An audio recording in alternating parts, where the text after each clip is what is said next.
माशाअल्लाह दसना नहीं था पता लगन नहीं दिया इतना जी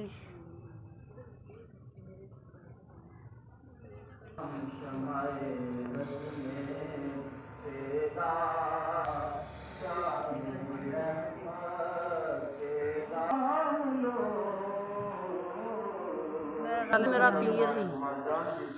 नाल मेरा अस्सलाम वालेकुम भाई ए मेरी ननान है ते लाभ लाउन गई ही बाहर ते उत्थे ट्राली ते गई ते इंदी ना लत्त उत्थे टुट गई ते जो लत्त टुटी ते उन्हें वेख के ते दिमाग ते असर पिया ते अबू ज़ईफ ने तो थोड़ा बहुता बस काम कर देने माड़ा मोटे बस काम कर देने ते मेरे मियाँ बस थोड़ा बहुता काम कर देने कि जिहदे बस घर दा गुजारा हुंदा ते इहदियां 100 जरूरतां हुंदियां जेहड़ियां नहीं साढ़े कोल पूरियां हो सकदियां अजे नहीं मरीज है तो दवाई खांदी है तो ठीक रहिंदी है जो दवाई नहीं खांदी है तो उस वक्त पुट्ठियां सीधियां गल्लां करदी दिमागी तौर ते नहीं ठीक है नहीं और मिली नहीं दी किसी दित्ते नहीं दे मैनू मजबूरियां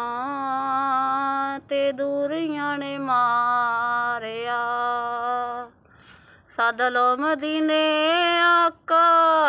सदलो मदीने आका करो मेहरबानियां मैनू मजबूरियां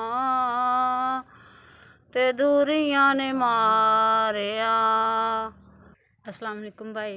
तुहाड़े 5000 रुपया मेरी नान की मदद है पहुँच गई है अल्लाह ताला तुहानू ज़्यादा देवे अल्लाह ताला तुहाडी कमाई बरकत दे ते जिहड़ियां इहदियां चीज़ां जरूरत दियां इन्हां नूं मैं लैके देवांगी कपड़े जुत्ती जर्सी